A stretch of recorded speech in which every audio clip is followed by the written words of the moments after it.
Arjan Stroetinga had op de WK Austan in het Russische Kolomna op de massastart naast het goud griept. De reetrieder van Waskemaar liek het goede papieren te hebben in de sprint. Maar op de laatste meters werd Stroetinga binnen trog inhellen troch de Zuid-Koreaanse Lee.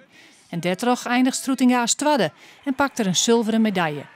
Jorrit Bergsma kent troch een valpartij geen rol van betjutting spelen in de eindfase. Bij de vrouwen binnen Irene Wust en Marit Leenstra op de 1500 meter njonken het podium eindigen. Wust komt in 1:55:93 door de finish. Dat is goed voor de vierde tijd. Wust, die toch al geen goed seizoen had, door een blessure, baalt. Het was echt een niet-zeggende rit en daar ben ik wel heel erg teleurgesteld in. Want ik heb zo hard gevochten om hier te staan. En dan hoop je dat het een beetje meevalt, maar dat lukt dan niet. Marit Leenstra riet in de laatste rit en finisht als zesde in een teleurstellende tijd van 1:56:24.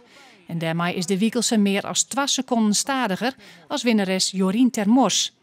Heather Bergsma Richardson, de vrouw van Jorrit, werd tweede.